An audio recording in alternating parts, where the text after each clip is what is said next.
Well, hello everybody, and welcome to the Basement Library for another one of our creative conversations. That's a very original name, I know. It's been a while since we've had somebody here sharing the space with me, but finally things in Kotar land are getting a little bit less insane, so I actually managed to carve some time to finally have Richard and to talk to him about a bunch of stuff. You all know and love Richard from our wonderful series last, whatever it was, the full true nothing but the nonsense known as Rings of Power. This will be a lot less ranty, be a lot more positive. So the theme for this, more positives. I need it, please. Yep, sure. So We all that's what we're do. going to be doing. And as usual, this is a session for the Nicholas Kotar's Patreon community. The first part of this will be available at some point for a larger audience, but the Q&A afterwards is only available for my patrons. So if you are interested in being one of those people that gets to ask difficult questions of fascinating people, come and join us. We don't bite most of the time. Richard, it's good to see you. How have you been? It's great to be back. I'm doing well. Life has been a little weird and crazy and wonderful, but also just crazy lately. Yeah.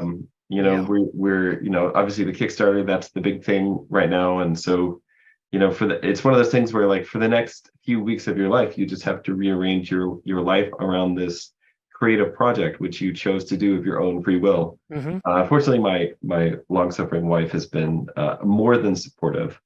The World Under Starlight, she was actually the original audience for it a long, long, long time ago when Mm-hmm. we were much younger than we are now, and so it's so she's excited to kind of see it come to fruition. So That's fantastic. So let's dive into it. Tell us uh, first off what the Kickstarter is, because some of us in this room actually don't know that you have a Kickstarter. I don't see yeah, how the whole world doesn't know that Richard Rohlin has a Kickstarter that has been successfully funded. But we are here to redress that lack. So please tell us what's going yes. on. If you have somehow managed to dodge me talking and posting about it incessantly for the last couple of months, yeah, so there's a Kickstarter right now. It's called Amboria, Role-Playing in the World Under Starlight. I'll explain more about the world in a second, but basically it is a tabletop role-playing game plus some other things. And it's currently, you can back it on a Kickstarter if you just go and you search for Amboria. It'll be the only thing that comes up. Yeah, it's a tabletop role-playing game. It is set in a world of a fantasy world, which I have been working on for over 20 years now, and has been kind of like as Tolkien would say, it's been my secret vice. And actually, up till this point in my life, it's been basically just my wife and then a few close friends who are kind of aware of it. And then last year we published a short book of kind of mythology and some poetry, and that was very popular. And that basically the publishing company that's publishing the game, Strange Owl, actually approached me and they said, "Hey, we kind of heard through the grapevine, sort of through a friend of a friend of a friend, that you have a tabletop game set in the same world as this book that you published, and would you be interested in licensing that to us, basically?" So, Wow. um, I mean, and okay, so that to me is really yeah. fascinating. Okay, so right now the licensing expo is actually happening in Vegas, and I Mhm. should be there, but I'm not because I have other things going. But this is really interesting because for anybody who is a writer, and not all of us are, but I will make the slight aside for those of us who are, one of the advantages of publishing your own work or publishing through small presses is that you end up actually retaining the rights to your intellectual property. And Yes. before everybody starts yawning and saying, okay, I didn't realize this was going to be a podcast about copyright, but Suckers. yeah, sorry, you're stuck. But this is really cool because usually if you only get licensing deals if you're somebody like George Martin who has millions and millions of books published and has a presence, because licensing deals for the most part, or most people think, are in the millions and have to do with selling Yeah. Funko dolls to hungry children who want huge bug guide thing in their bedrooms. It's not, apparently, because the book you're talking about, Aretha, what it was a run of what, 200 books, 5 books? Yeah, we our initial run we did just 100 books, and it's now on its third impression. And Yeah, we're actually talking about a second edition with additional material, and then we'll be doing a follow-up that'll be a much larger book is going to be coming out hopefully later this year from oh, Darkly Bright. fantastic. So So that was that's really cool because it just shows you that what you need is a good idea and one person to pay attention, and that's yeah. it. So Darkly Bright is the company that published Aquarida, this little book right here. You can see it's quite thin, which is just some sort of mythology and poetry. But then the company that's publishing the tabletop game is called Strange Owl Games. And Strange Owl Games, I mean, Aquarida was Darkly Bright is a very small company. And so it was, there wasn't a lot of red tape around this. We just sort of talked out what we wanted to do. With Strange Owl, there was, like we signed a contract and, Yeah. like all that stuff. Well, you have to. Well, yeah, you got to do it. But as kind of part of all of that, it's great because they've got advertising and they've got editors and they've got like just all the it's a real publishing company. But Mhm. the guy that runs it, his name is the president, owner, whatever you want to call it. His name is Tim. He is he was the mind behind a uh, a second edition D&D supplement called Dark Suns, which was Mhm. very popular. It was like a very dark, futuristic or not futurist, but like post-apocalyptic fantasy. Like, Yeah, yeah, yeah. It's very kind of, popular these days. yeah. But this was like kind of the granddaddy. It's one of those old D&D settings that is now considered problematic, and they won't republish it because it involves slavery. Now, it doesn't Mm. lionize Oh yeah, slavery or say that because slavery is a good there is thing. slavery in the world, right? So we, Right. Yeah, but it just has slavery in it because there are, bad people doing bad things. And so Wizards of the Coast has said they're not going to republish it. But anyway, who needs them? wow. But this was a case where, Tim, created this setting and these books, especially one called Dragon Kings, and created it. And then basically, at that point it was Wizards of the Coast and they could do whatever they wanted to with his baby. And yeah, he just didn't like how a lot of things went down. And so when Mhm. he started his own publishing company, which actually spun off of another, basically like, there was a large tabletop gaming publishing company called Ulysses Spiel. And they sort of spun off their North American stuff, and Tim bought that, and that became Strange Owl. And Mhm. essentially, because he was a creative himself, and is an industry veteran, he's seen people be used and abused and everything by the publishing industry, Yeah. especially in the gaming world over the years. He wanted to do things differently with his company, and so that's how he does it. The games that he publishes, he licenses from the creators, and part of the contract is after a certain point in time, if we decide we want to stop publishing this, and you can just take it, you take everything, you take the Really? files, the layout, everything, it's yours, and you can do whatever you Wow. want to do with it at that That's point. So incredible. yeah, they're great people, great Huh. people. Very they've been just a real pleasure to work with. And I knew a couple of people who worked at the company, which was kind of my in, but they're Mhm. just phenomenal, really phenomenal people, and really take like creator ownership of your intellectual property very seriously. Well, So that's amazing, and congratulations so that's like a double congratulations because first you thanks. funded very quickly and it's continuing to fund and to add more funds to the whole thing, and then the ability to get that kind of success and then can and then have control over your intellectual property. I mean, that's very rare these days, especially with the big publishing companies. So Yeah. that's really great. And for all of you whose eyes are glazing over, actually, this is very important because um, if you all want us to write the kinds of stories that we do and to write more of them, these are the kinds of things that make it possible. It's companies, uh, licensors who are able to expand on the worlds that we create in ways that will include more people than we can reach, because discoverability is a real problem in Yeah. the internet. The internet is this massive wash of information, and unless you know exactly where to look, you're not going to be able to find the thing that you want. And these algorithms are good at pinpointing your passions, but they're not good at pinpointing what's good for you.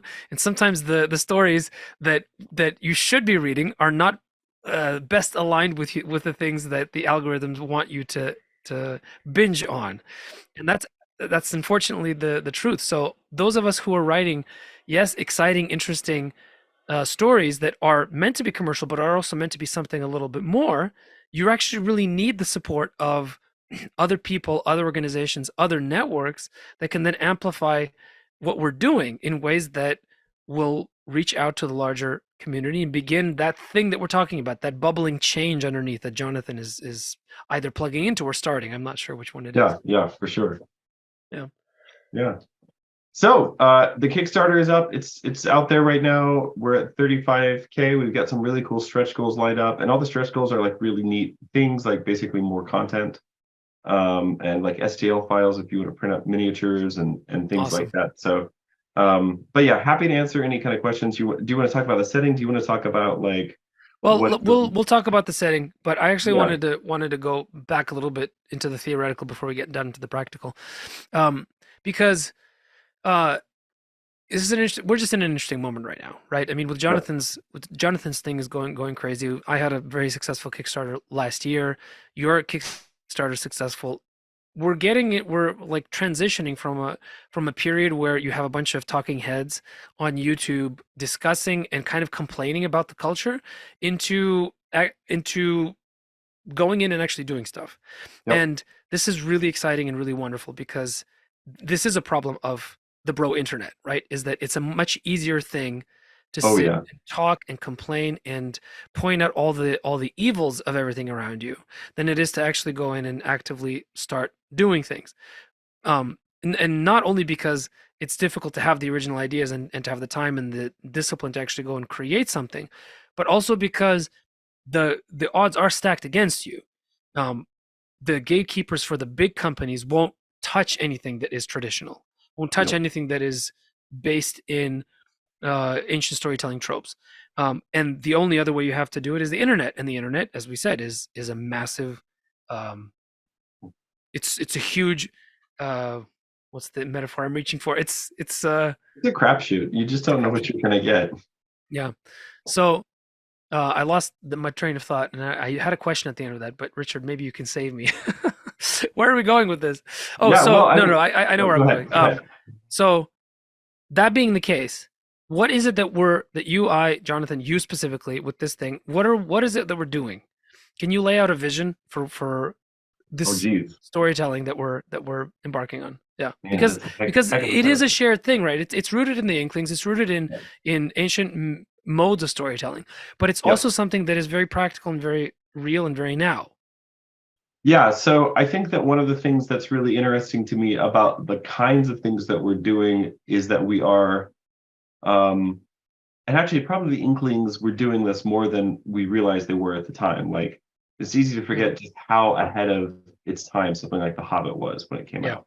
yeah, But is we are taking traditional storytelling and just a traditional like cosmology and framework, which we share. Which is not to say I would write an identical story to the one you would write or the one Jonathan would write. Like the whole point is that we're different people, right? But we share a similar traditional framework, that ultimately is sort of rooted in our church and in the liturgy and in the world of the Middle Ages. And yeah, and so as we're then taking that and then we've each the fun thing is that everybody's kind of got their spin on it, right? I'm a philologist, and so the stuff that I'm doing is, has like a critical apparatus to it, which is actually why I'm so yes, stoked to read The Island, the history of the island, by Eugene Vodolazkin. This is a book that just came out. Vodolazkin's a wonderful Orthodox novelist, and and anyway, and the philologist par excellence in Russia, like the top yes, philologist. yeah, no, he's just phenomenal, and every time he does something, I'm like, gosh darn it, he beat me to it. Uh, also did it better than I would have, so that's Wow. fine. Yeah. But yeah, I'm really excited about this book. But because I'm a philologist, I approach things in that way. And then you as a philologist of a different sort, right? Especially I think that I was talking to somebody about this earlier today, actually, that your insight that you have because you've done so much translation work. Mm, I think that there's like people don't understand that translation is not the same thing as like knowing a language. Like there are No. lots of people who are bilingual or trilingual or octolingual or whatever Yeah. who have no gift for translation, and It's many of true. them, unfortunately, were given the job of translating a service book at some point. I'm Oh, sure. don't get me started. That's a whole different conversation. Do not get me started. Oh my lord. It's a different podcast. I know. But I'm sure that we kind of wince and cringe over some of the same things. Oh yeah. Probably you more than me, because again, you have a much better knowledge of the original. But Yeah. anyway, so I think that, I don't know, that insight, that one of the things that I really marveled about your books, which, by the way, all the children in my house read Son of the Deathless. I still haven't read it yet because it Yeah. arrived, and so I called in my and I, for reasons that I had two copies, right? And so Yes. so I just sort of saved one copy. And when the second one got there, I called my daughters in, who are they're 11 and 9. Mhm. And I said, hey, I've got something for you guys. And I pulled out, like, here's this beautiful map wrap thing. Yeah. And my oldest Lucy was like, what is this? And of course she's read Tolkien and Narnia and just pretty much everything else in the house. And so she was like prepared to go Mhm. into a fantasy world. But I said, I'm not giving you any context. No. I was like, here's a found artifact. It has a map. Here's a book. Wow. Wow. And I'm not going to give you That any. is so cool. Oh my gosh, that is so cool. And so she and her sister, like, they took I had two copies. So she and her sister, they took the two copies and they ran back into the room with the very close reference. They ran back into the room with the map and the books and everything, and just started trying to figure out, okay, this was mentioned, where's this on here? And, like, I gave them they said they haven't read the Raven Sun books yet. Yeah. I'll probably give those to the oldest soon, but Yeah. just had, like, no context and started, like, trying to put the world together. And Mhm. I think it was really Wow. inspirational. Of course, That is so cool. Oh they my finished goodness. the books they finished the book in like 2 days, and then Yeah. they were, like, making their own stories about the map, and Oh wow. just That's fascinating. That's what we but want. This is I literally know, what we I want know. as writers. It's amazing. I've been saving that story. You don't know how hard it has been not to tell you, but I was like, I want to tell them, when we're recording, because this is a good story and I want to see Oh, its reaction. you've really made my week. I'm glad. I'm glad. But so this is so, but because you've got that sort of, like, translator's eye to things, I think that one of the things I really marveled about your books is the way that they sort of, like, translate the culture, right? Yeah. And this, Yeah. kind of introduce you are, like, sort of slyly introducing people into, like, not just fairy tales, but, like, Russian fairy tales, which is Oh its yeah. own. And I Oh yeah. really, really Totally. love Totally. that. And then Jonathan's an artist, and he's a symbolist, and he's, like, really attentive to these, like, really big patterns and stuff like that. Yeah. So it's just, I mean, they're different approaches to kind of the same thing. But then the thing that we're trying to do right now is to use new media, Yeah. and then also things that are kind of like post new media, like Yeah. the whole idea of getting a company to do, like, bespoke cloth maps and wax seal, and things like this were not really, I mean, a thing. It wasn't a thing you could have done 20 years ago. No, or it would cost a tremendous amount of money, and Yeah, you would right. have, it would be for a certain elite kind of cultural audience, right? It Yeah, wouldn't be for everyone, right? right. But now it is. Yep.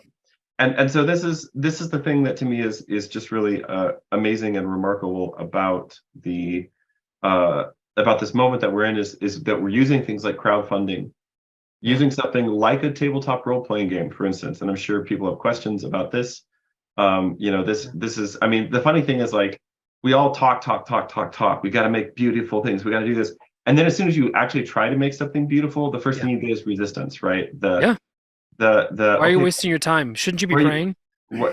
well, that, or just like, well, I don't really think, I don't think Christians, should be playing Should games like, do RPGs. Yeah, that's right. shouldn't be doing this, or shouldn't be telling these kinds of stories, or whatever. And I'm happy to address, we can talk about RPGs as a storytelling medium, but Well, let's leave that to the sub creation section of our conversation. yeah. So anyway, so that's the so to me, like, what's happening in this moment, I think it's a lot of it is the stuff that, one is that there is this kind of explosion that's happening right now, Yeah. which is being enabled mainly, I think, was enabled through the success of the symbolic world. Yeah, for sure.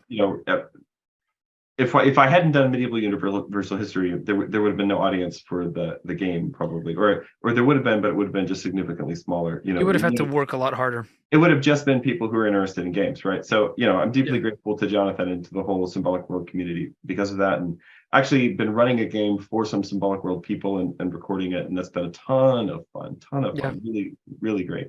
That's awesome. But so we're in this moment that has to do with that success, but also it's important that people understand the stuff you're seeing come out right now is stuff that's been like percolating for decades, Yeah. And that's going to be the case, the stuff that comes out in the next 5 or 10 years, right? It's going to be stuff that has been percolating for a long time. Yeah. And right now it's like really, I mean, the great moment, the great question of our moment is like, can we actually get this going? Okay, so this leads to something that I've been thinking about a lot. So we are very meta-modern people, right? No matter what, you can't avoid the meta-modern moment. And for those of you who don't understand what metamodernism is, I'm not a big aficionado of it, but as far as I understand it, it has to do with the fact that we as meta-modern people are simultaneously nostalgic for the past, but also aware of our ability to assess it in ways that are potentially deconstructionary or potentially, but not necessarily breaking it down. So a postmodern perspective is entirely about deconstructing down to its studs and making fun of the whole thing in the process. Metamodernism is a little bit more holistic in the sense that it tries to put together the pieces that postmodernism left, but it's unable fully to remove the meta part from it. So there is this sense of being simultaneously above and within something, right? Seraphim Winslow, reverent but not naive. Yes. So this being the case, this is not the way human beings have. It's a kind of a new way for human beings to be. It's certainly not the way that medieval people would have been, right? So if you're talking about what we're talking about here is really the formation of culture, and culture is something that takes a long time to form. Don't forget that the cathedral builders knew perfectly well that their grandchildren would see the completed product, not them, right? This is the classic metaphor of what building a culture actually truly is, the kind of culture that lasts centuries. Now we are in a space, in a moment in history where we're seeing the collapse of that culture that was started by the cathedral builders. And since we are so intelligent, since we have the internet, since we have access to every possible bit of information that the Library of Alexandria could possibly have had, and all the other libraries in the history of man right at our fingertips, it's very difficult for us to remove ourselves from the process of analyzing the thing as we make it. Paul van der Klee made a very interesting point about how everybody is assessing the moment while being in the moment. Yeah. His critique was directed at John Vervaeke, who was saying that we are in threshold moments, and how we face those threshold moments will determine how we interact with AI. It's a larger, the John Paul van der Klee's point was that it was a larger point, was that you actually can't, historically speaking, look at an inflection point and decide where you're going to go. You can't. Historically speaking, that's nonsense, because you don't know. You can stand outside of yourself. Yeah. And this is a very strange and very meta-modern reality. So that being the case, I want you to talk into that, because we are simultaneously the makers and the critics of the making. So what we do, is it actually what will stay and what will be rooted, or is it something else? What do you think? How do we navigate that tension? Because it is a tension. Yeah.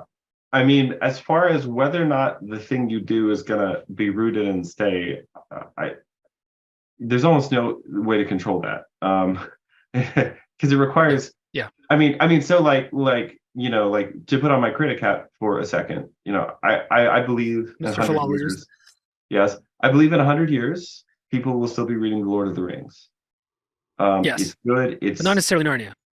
That's what I'm gonna. Yeah, and I hate this because I love Narnia. I have a child named Edmund, literally named Edmund. After Saint Edmund, the king and martyr, but also after Edmund. After Edmund, Edmund the Just, right? And I love Narnia, but there's something like it just doesn't.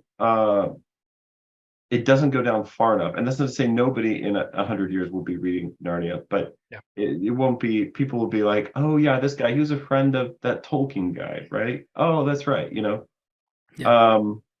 So, but Narnia is also great, and I'll probably never write anything as good. So, Right. so with that understanding, the question of like, are the things that we're doing right now going to last? I mean, that's impossible to answer. What we can answer, though, is, to go back to the cathedral builders, they certainly thought, and, you better believe there are plenty of churches that people started building in Western Europe and Eastern Europe, for that matter, that, and then the Huns arrived, That's right. right? The Mongols arrived. Like, you can't control those kinds of things. But the funny thing about churches is that even when one, attempt to build one, it fails, or it's built but then it's burned down, people almost always build another one there, Yeah. That's right? right. Just like city, a good place for a city is always a good place for a city, Hmm. right? There's, Jericho has been rebuilt, countless times, like probably the oldest settlement in the world, Yeah. right? But that's true for any place. Like there's always been a London. As long as people have lived on the Yeah. Isle of Britain, there's always been a Londinium, or a, whatever else you want to call it. Why? Because a good place for a city is a good place for a city. So this is how I think about Yeah. stories, right? A good place for a city is a good place for a city. A good place for a cathedral is a good place for a cathedral. Even if this one doesn't stick, even if this one doesn't Yeah. last, which is beyond my Yeah. control, but That's right. there will have to be a story for this, Yeah. right? There will have to be, this kind of story has to be, Yeah. And because, the foundation that your ruined church right, becomes the foundation for the newer edifice. So you've put in the foundation, and even that small thing is then eternal in some sense. yes. So I think that, in some sense, we can kind of relax a little bit about Yeah. this, It's good. like being, we don't have to feel this pressure to like create a great epic, That's right. but then also like sort of still intend to make an epic. We can, you kind of have to do both at the same time, Yeah. put your best, put your best craft into things, make things as good as they can be, Yeah. make the foundation good, choose good timbers, hire a good architect. Like, you have to do all those things, but then also, you can't control what happens if the Mongols show up, but hopefully what's there is going to last after the fire, Yeah. and somebody else will come and they'll pick up the pieces where you left off. That's beautiful. The interesting thing about, and I know we're going to talk about the role-playing aspect when we get to tabletop, when we get to this, talking about subcreation in a moment, but actually the most interesting thing about telling stories this way, Mhm. is that, well, one, it's for such a small audience, but you actually have the ability to see the durability of the story in the long term within that small audience, Yeah. in a way that you wouldn't if it was just, hey, did you read my novel? Again, I love novels, yours and other novels, and there's nothing wrong with novels, but like, I have a group, for instance, that we played through a game called The Darkening of Mirkwood, which is set in the Lord of the Rings, or set in Middle-earth, in Wilderland, between the events of The Hobbit and Lord of the Rings. And Yeah. it played out over the course of 7 years in real time.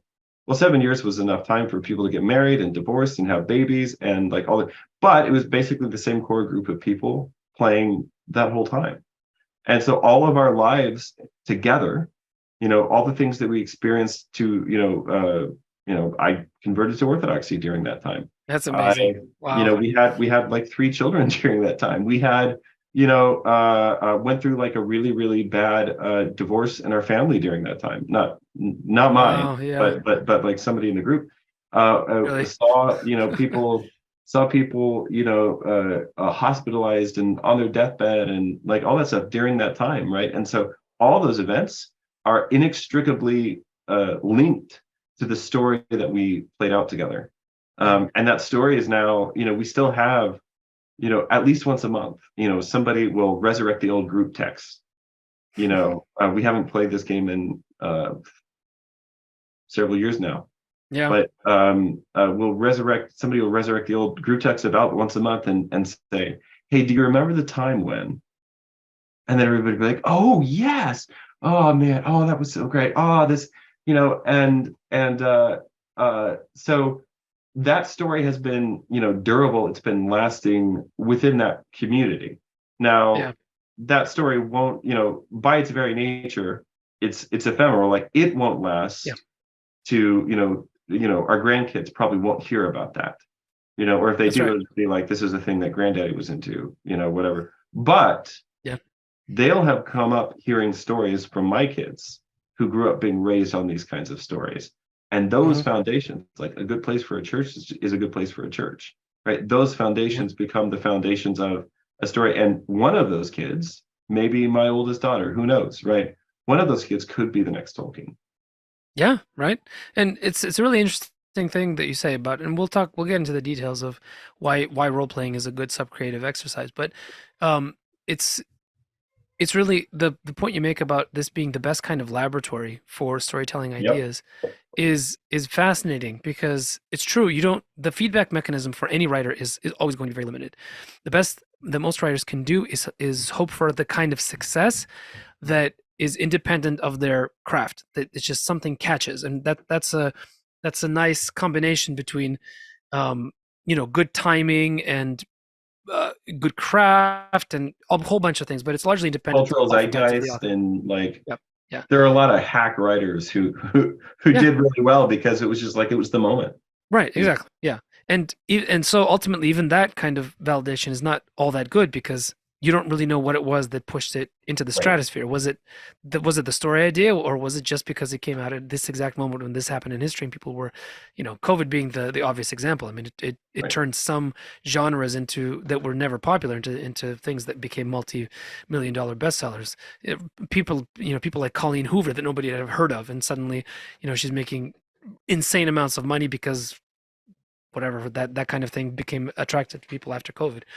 But um, so that's really interesting. Is that the writers in the group pay attention? Is that if you're interested in a way of testing your story ideas, try an RPG because you can see in the way that people's eyes light up during the process of whether or not the thing that you created actually makes sense. And the people who are in playing in an RPG are your audience, right? It's a No. small sample size, of course, but you can extrapolate because they're in there. They're the super fans. They love this stuff, right? So, Yeah, but and it's tricky because they're more than the audience. They're also fellow creators, yeah, and that's and true. that's I'll just say this as a caveat because it's disastrous to have an idea for a novel and be like, well, I can't finish the novel. I'm going to make somebody live through it. And so you sit down at the table and you plan this campaign and you're like, all right, guys, you get to play out my unfinished novel. No, they don't want to do that. They're going to come to the table with their own things they want to do. But That's true. actually, Takes humility. it's going to help you. Yes, the humility is the thing. Like, and also like to kind of just submit to you. If you're any kind of a seasoned writer, you'll understand what I mean by this because it's actually true when you're writing solo as well. But Mhm. just like submit to where the story is going, Oh yeah. Oh yeah. and having a sense for that, and just like this is what's happening is what is actually supposed to happen right now. Yeah, you can tell. You can tell when you're Yeah, forcing yourself onto it, and then as yeah, soon as you do that, it loses its magic, and you yourself lose interest in it, and of course your reader will as well. yeah. There was a cool post on the Christ and Tolkien group recently. It was a excerpt from one of Tolkien's letters, and I thought it would be really a nice way to Oh introduce yeah. the topic of subcreation. Here he says, I have not used magic consistently. This is Tolkien from the Introduction to the Silmarillion, second edition. And indeed, the Elven Queen Galadriel is obliged to remonstrate with the hobbits on their confused use of the word, both for the devices and operations of the enemy and for those of the elves. This is a really cool point. We could talk about this for hours. We won't. I have not, because there is not a word for the latter, for the thing that the elves do, since all human stories have suffered the same confusion. But the elves are there in my tales to demonstrate the difference. Their magic is art, delivered from many of its human limitations, more effortless, more quick, more complete. Product and vision in unflawed correspondence. Product and vision in unflawed. Can we just stay there and go? It's all of you who are creatives. Yes. Product and Wouldn't that vision. be a thing? Oh, if only in unflawed correspondence. And its object is art, not power. Subcreation, not domination, and tyrannous reforming of creation. The elves are immortal, at least actually let's leave that there, because that is what he's talking about when he's talking about subcreation. Yep. So the elves are there to point our way towards a better way of subcreating. All right, so that being the case, that this is the opposite of power, right? And everything these days is all about power. All our stories are about power. The storytelling mechanisms that our storytellers use are abuses of power. Everything seems to center around it. So, how is your work an expression of Tolkien's vision of subcreation being art raised to magic? Whoa, whoa. You're just like there are no softball questions here today. It's just like, Hello, this is not the first time we're together. It's time to do the deep stuff. Okay. So I have described the approach that I take to world building as being liturgical. Yeah, tell me about that, please. Yeah, so maybe this is probably a good place to kind of explain what I mean. Yeah, because it's scandalous. Let's be honest. Yes, I suppose it is. I say that as a compliment. Yeah. It should at least be like a little shocking for sure. So I think that one of the fatal mistakes for people who try to engage in like world building, which is a term I've come to loathe almost as much as worldview. Not because it's like bad in and of itself, but because I just hate how overused it is, and I hate what people mean by it. Right. So, but we make the mistake when we're world building of writing what is essentially like a story Bible, writing what are essentially encyclopedia entries, right? Yeah. So you're saying, here's what I know as the all-knowing third-person perspective creator of this fantasy milieu. Yep. But in reality, nothing is like that. Actually, that's right. Also, scandalous. The world doesn't exist like that. Yeah. Yeah. Not even the Bible is actually like that. Right? Nope. There's not a single thing written in Scripture where you just hear the totally like disinterested voice of God from outside. That's right. Things. Like it doesn't happen. No, like even the times that actually the voice of God is speaking, right? He's incarnate, right? By definition, like he's involved himself with us, right? He's in the frame. Right. Yeah, and so, especially in the Old Testament, those things he's saying things and they're very confusing. I mean, burning bushes talking to you. I mean, come on, this is not traditional fantasy world building. The New Testament is like laughably confusing. And again, I mean no irreverence by this at all, but like the more I read the Gospels, the more absolutely just completely confused I am by Christ in a good way. Like he's so mysterious, and he never says the thing that you'd expect him to say. That's right. Like, I mean, just go go count on one hand the number of times in the Gospels he gives anybody a straight answer about anything. That's right. About anything. And he never does the thing you think he's going to do. Mm-hmm. I mean, it's there's a lesson in there somewhere, but mostly I'm just constantly surprised by the Lord. But yeah, so this is a pretty fatal thing, and it's what kills most fantasy writing, in my opinion. Mm-hmm. Yeah, especially nowadays. I think it's one of the reasons why fantasy is my least favorite genre right now. The way it is. That's funny. That's interesting. I know, and I write in it. I don't actually like. I've read your books, and I read the what's her name, Susanna Clark. I really like her writing, fantasy wise. But like fantasy writing wise, I don't really read a lot of fantasy stuff. I read the stuff that fantasy comes from. That's right. Or I read weird stuff like, the history of the island, like, which I'm so excited about because it's exactly the kind of thing that I'm also trying to write right now. But yeah, so the way that Tolkien expressed this is an early draft of the On Fairy Stories, what eventually becomes, the essay, but originally it was actually a lecture. So this is in the draft of the lecture, I think from 1938. But he says, there's no tale without the teller. In other words, In other words, when you're telling a story, you must always keep in mind who is telling that story, because that will affect the story that is being told. Yeah. By the way, that's writing craft 101. Yeah, You it don't have should point of be. view, you're not writing. Yeah. But the genius of Tolkien, and this is actually kind of what messed other fantasy writers up, Hmm. is that Tolkien did this so convincingly Yeah, that you don't know when he's doing it. that's right. You think that he is writing from like an omniscient third party, but that's never the case, not a single time.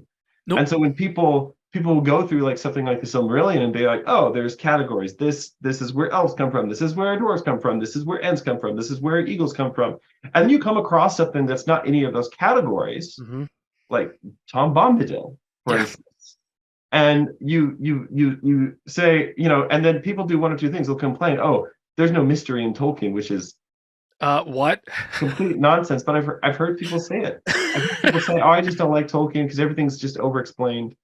What? But Over-explained?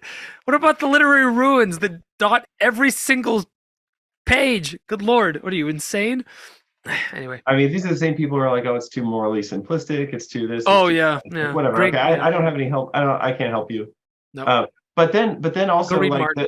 the flip side of that is and it's what these people are really reacting against is not Tolkien, but it's like the fandom, right? Which is like, Yeah. here's our Wikipedia level like summary of everything. Well, Bombadil has to be one of these categories because these are the only categories that there are. But actually, no, the whole point is that, that stuff in the Silmarillion is, here are some stories that the elves were passed on to the elves and that the elves passed on to Bilbo and that Bilbo writes down when he's living in Rivendell. But it's not intended, it's not a comprehensive anything, right? It's not a I mean, comprehensive how many taxonomy. layers of point of view have you just described? Right. And so, but like Tolkien is so careful. And actually, if you look at his early drafts of what eventually becomes the Silmarillion, which is called the Book of Lost Tales, the Hmm. frame device is overt in that. Oh, yeah. But Yeah. as Tolkien becomes more artistic, he gets rid of the frame. But Or it's he still doesn't get rid of there. the frame. He It's doesn't get it's rid still of the there. It's frame, just implicit. but he veils it. And he Yeah. veils it beneath. So like to actually get the frame, you got to go back and dig in the appendices. And when you get all the way back to the translation notes, That's right. and then you sort of, that's the stuff that clues you in. And by the way, that was the day I became a writer. Yeah. I was like 8 or 9 years old. I was reading Lord of the Rings for the first time, and I got all the way back to the appendices, and I felt, was totally in love with the appendices because they were like so Old Testamenty, like, Hmm. Yeah. kings and Totally. wars and people Totally. beginning so and so, and just like totally. Yep. And then I got to the Yeah. Yeah. translator notes, and there's this long paragraph on how to translate the name for the the Brandywine River, right? The Baranduin, the Brandywine River. And he comes up with this whole like etymology for it, and then also like why the translation choice, and goes on like to some extent about the name of this one river. And that was the point. And my sister heard me say this once, and so she made a picture with the text and a ink drawing of a river that she did. It's framed on the wall over there. Oh, yeah. But it just said, wait a minute, I could name a river, and that was it. That's the day I became a writer. That's awesome. That's amazing. So That's so it, yeah. people. So You've heard the origin story here. here's the That's origin amazing. story. And I'll post a picture of that later. Yeah, please do. That'd be And my awesome. Yeah. sister Elizabeth made for me. So Tolkien said there's no tale without the teller. So when I sit down to write, I start out by just thinking about, or usually I don't have to think about it. Usually the person comes to me, but just like, who is the teller in Mhm. this story? Now, because I love poetry, Yeah. and I sent you some poetry. I don't know if you had a chance to look at any of it, but because Unfortunately, not. it's okay, it's all right. Because I love poetry, because poetry is also the primary narrative medium for most of human history, Yeah. and it's definitely would be the primary medium for like the kind of sort of pseudo ancient medieval Yeah. worlds that I'm primarily interested in telling stories about. Right. I start with poetry. Yeah. So I ask who wrote the poem, what's the occasion of the writing of the poem, all that stuff. And actually, what you'll notice is that in the course of asking these questions, you actually learn all the stuff that you need to know about the world. Yeah. And then I start out by writing the poem, right? So you've got a legend, but the poem about the legend, who's it written by? Was it written by one of his followers? Was it written by a descendant? Was it commissioned by a descendant? Was it written by a worshiper? Was it, written for the occasion of the canonization of a holy person, or a Yeah. liturgical festival, or a Right. coronation, or to legitimize a conquest? Like, those are all reasons that real poems that we Yeah. still read in school today, right? But those are like all reasons they were written, Hmm. right? And so once you start asking those questions, it'll actually help you kind of suss out the world and who lives in it. Why do they do the things that they do? What are their motivations, etc.? Yeah. And then I write the poem. And then usually what I do is I leave the poem alone for a few years, Oh, wow. uh, often 3 to 4 years, and then I come back to it again and I write the story again. Huh. And Wow. some stories I've done this as many as 4 or 5 times, especially like the really core bits to the setting, the Lay of Senkan, or the Story of Senkan, which is a version of which is in part of what I sent to you. But if you back the Kickstarter, you would have gotten it as a free PDF already. Yeah. So people want to read it, they can read it there. But when I eventually, let's say you've got, let's say 3 to 4 different versions of the same story. So with each retelling, new details appear, and then other things kind of fall out. And I have Yeah. something which I sort of learned from Tolkien, which is that Tolkien never deletes anything, even when it's like a goofy idea, like Strider is actually a hobbit, or That's like, right. but With clogs. yeah, with clogs, but even that, because his feet were mutilated by the Nazgul, that's why Yeah. he wears clogs. But anyway, Yeah. but then like That still doesn't make it a good idea. I'm sorry. no, he got rid Yes. of this because it was dumb, right? Yes. So bullet dodge there. He got rid of this, and then Aragorn comes into the story, which is much Thank better God. for everyone. But when he does that, when he gets rid of this and brings Aragorn in, he still keeps most of Strider's dialogue, or at the time he was called Trotter, but he That's still right, keeps Trotter. Yeah. he still keeps most of his dialogue and a bunch of the scenes and things like this, and he's able to just so he doesn't delete stuff, he just tweaks it. Yeah. He tweaks, he retcons, but he doesn't really get rid of anything. And so I do the same kind of a thing. And so So what makes that liturgical then? I'm getting to that, right? All right. So All right. All right. I'm sorry.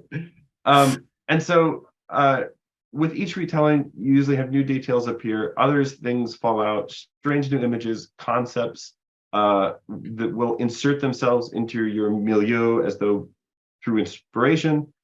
And that's when I sort of sit down from the perspective of how would people actually embody the story in their liturgical life, right? In their life, the cycle and their experience of time and space, right? Yeah. Yeah. Father actually gave a talk about this morning at the Antiochian Archdiocese, the Parish Life Conference for the Diocese of the Midwest. Cool. Talking about mystagogy and about how what modernity did was actually to separate space and time. Oh. Right? Like this is what modernity does, is it separates space and time. So for part of us, as we're trying to get back to like a real church life, is that we have to bring those things back together. And of course the liturgy, the ability to be at the liturgy of Pascha and be at the actual event, right? Exactly. Yeah, exactly. Yeah. And so, we bring space and time back together. And we even talked about some sort of recommendations about, liturgically, for instance, confessions used to be always heard in the narthex. And there's they pretty much only still do the anathos, but if you understand the reason behind like what is supposed to happen in the narthex, right? The narthex is the putting off of the flesh and moving into the life of the soul, the putting off of the world and moving to paradise, like those sort of things. You understand, oh, that's actually where a confession should take place. So it was a Parish Life Conference. So we're kind of looking at the things that we do in the church and where we do it in the building as part of the liturgy, and ultimately everything flowing up to the altar and then back out from it. But anyway, Maximus of you.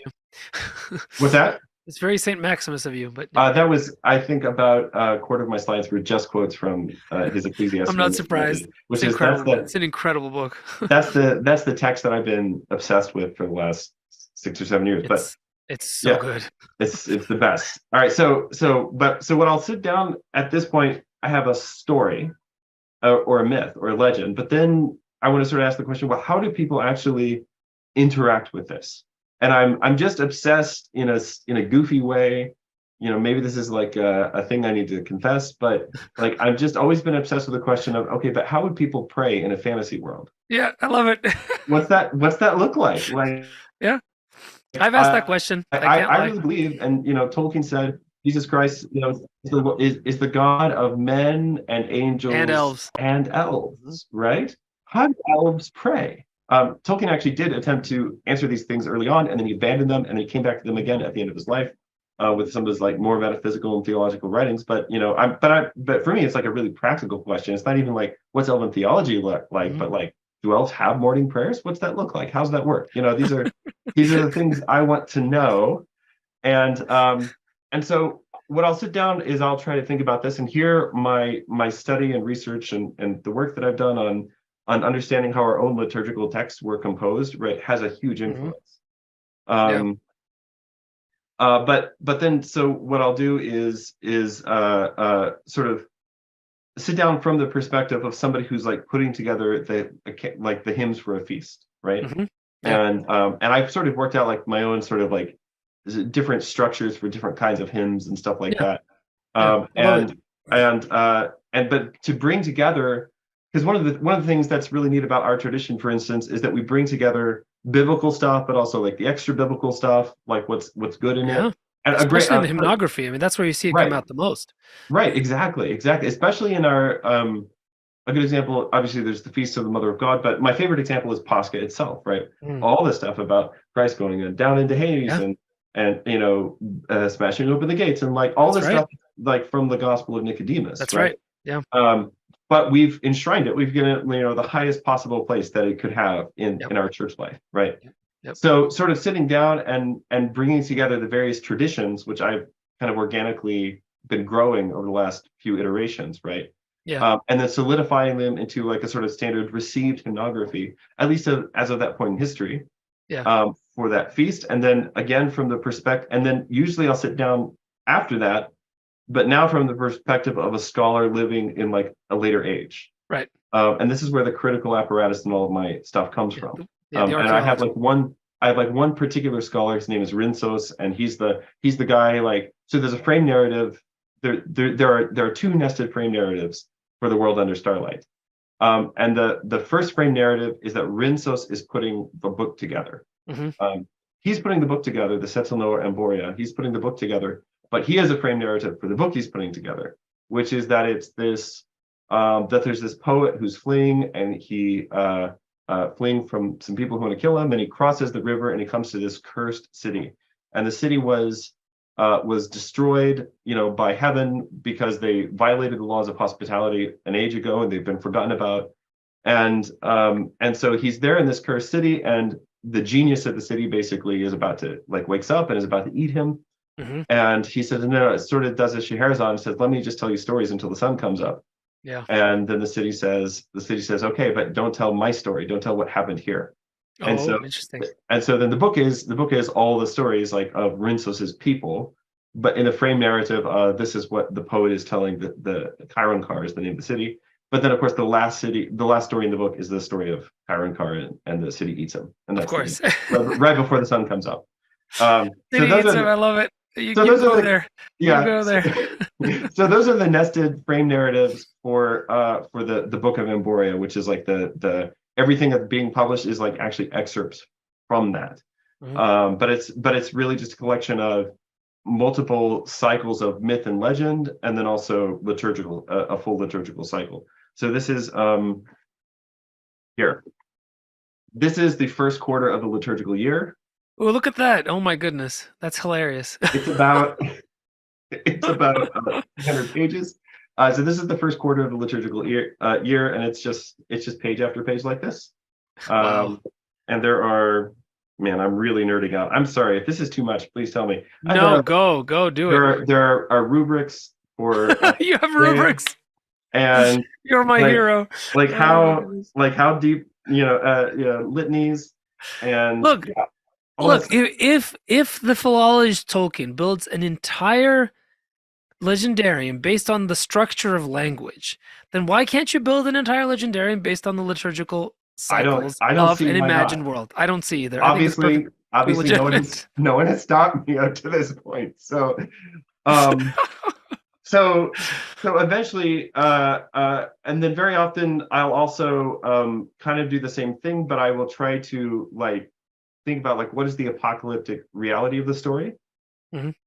And so then I'll try to sort of sit down and write the story again, but do it in an apocalyptic mode. And these entries Cool. become part of what is called the Queen's Book. The Mhm. Queen's Book is basically that's like the scripture, like that's the daily lessons come from that. But they're all like very weird kind of Lord Dunsany style kind of wonder tales, basically. Nice.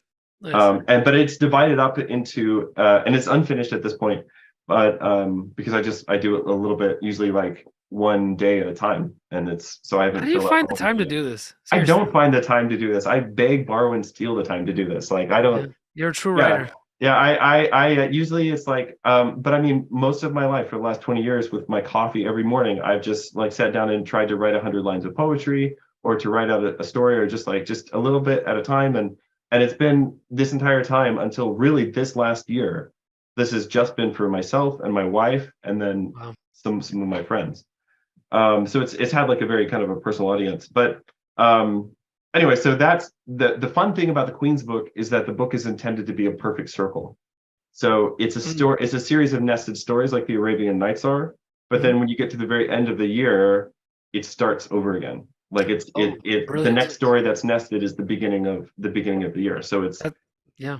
yeah, But so it's that's how people have experienced life throughout all history. This is and how. this is why I am so into Vodolazkin's stuff because Mhm. like I have this thing I've been trying to say about time. I feel like my entire life, And he does it and so well. he's the only person who's like saying the same thing, and I'm like, Well, uh, because he's talking about reality. Is what he's talking yeah, about. yeah, Yeah. yeah, But it can yeah, only be spoken in a language of a fantasy or myth, because yes. we've been. So you're right. It's right. It's the separation of space and time. I thought Um, about it that way. But you're absolutely right. It's brilliant. yeah. So That's eventually yeah. the effect hopefully is that we'll get something that's very, deeply layered. And then in the context of a tabletop game, the players get to interact with that and they get to interact with that depth. So for instance, in Thunder in the North, which is the campaign that I ran that's being published now, we had a Mhm. character who just tried to track with me here, had their soul imprisoned in a beech nut. And then it was carried back to a point in the past by a swan maiden, and then they were eventually freed because somebody planted the nut. And after they were freed, they had the same name as one of the ancient heroes. So when they went back to ancient times, they actually ended up creating a paradox or like an incongruous version. So like there's this ancient hero named Orusen, but then there's this guy named Orusen who went back to the same time and also did some heroic things. Yeah. And so then later on, basically you got these two mutually exclusive traditions about the culture hero, right? Hmm. And so, but the way that it worked out was I already had the two traditions, but the character Orusen ended up living into the actions of the minority tradition. I love it. And this is very difficult to explain, but from the perspective of a historian, if you're a boring person, you might have said that there were really two different people whose stories gradually merged over Yep. time Yep. in a person of the same name. But actually, it's more complicated than that because the second Orusen was actually named after the first one, and it was recapitulating his actions. It was I just mean, the you're talking this. You are like incarnating Vodolazkin's vision of time. yes, Okay, he talks about this in one of his essays in First Things magazine, which I'm sure you've read, where he talks about how the case of the two lives of the Russian saints, both of whose names are Kirill, and how they have the same they repeat the same patterns, right? And uh, to to a modern person, that is that one of the lives is dependent on the. It's basically a bunch of copyists taking this life and then adapting it for the purposes of the second, and probably one of them didn't even exist, etc., etc., etc. While to a more holistic person who lived in the Middle Ages, they would just say, of course, they have the same rhythms to their lives. They're both named Kirill, right? So so what you're doing is you're entering into that kind of headspace, but you're doing it for a person who's in the postmodern time and can appreciate it. yeah, And yeah. so it's really that's really great. I love it. Yeah, so that's the kind of thing that could happen in this game, right? You can't Yeah. force stuff like that, but what I found is that if the roots are good, then the tree that grows up will be the pattern and then you'll step back and be like, oh yeah, that's a tree for sure. Wow. And that's been my experience, and the experience of the people who play with me. And so that's what I'm hoping. The big challenge in all of this is, can I communicate this to somebody else? And so Yeah. what the game is itself is like, here's the rules for playing the game, here's all the stuff you would need to know about the world to make a character and try to like and play the world, but also it's going to be your own version of the world under Starlight. It's not my world, Right. and that's all okay. But so like, here's all the stuff to do this. But then also, we're going to be providing, basically there will be samples of the text of the liturgical year for each month, so that you can have something sort of going on in the background if a character visits a shrine, Yeah. or something like that. And then eventually all of the hymnography is going to be published. It's very tedious to edit this stuff, Yeah.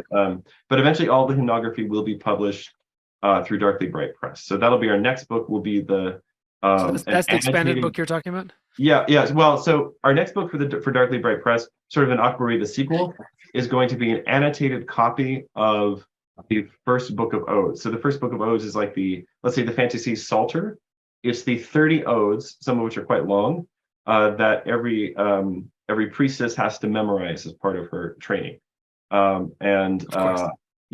And so these are the 30, and basically the whole service structure is kind of based around the 30 odes, with everything else being kind of like built in a topical way off of that. So we still owe each other a conversation about Dune, and I think yeah. that we, if it's possible, I'd like to arrange a shared viewing of the new Dune, where we can all chat about it as we're watching it. We did that once with the 1984 Dune, and it was a lot of fun. Oh, that'd be Um, so cool. yeah, and then after that, maybe we can convene and talk about it. So, Richard, I'm not letting my hooks out, and I'm gonna just pull you right back in a little while. So that's happening. Very In the good. near future, those of you who are still here, just so you know, we're gonna have a really fun conversation with Reno Loro in a little while.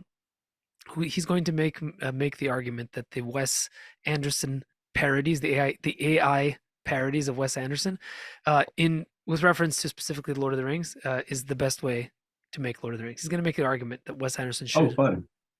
that Wes Anderson should do the That's definitive wild. adaptation of Lord of the Rings. Reno's coming over to my house tonight, so there you Oh, go. well, tell him to answer my message because I'm trying to get him to pin down a date. You got So. it. You got it. All right, everybody. Thank you. This was lovely. Next week, we will probably have just me talking into a camera again. But soon after that, we'll have another conversation where y'all can be in a shared room with me. And no promises, but my schedule is getting a little bit easier. My life is getting a little bit better. So it looks like we might actually start talking about returning to the book club at some time soon. So no promises, but maybe. So, with that happy thought, have a wonderful weekend, and I will speak to you all later. Thanks, everyone. Thank Thanks. you, Richard. Thanks, everybody. Bye.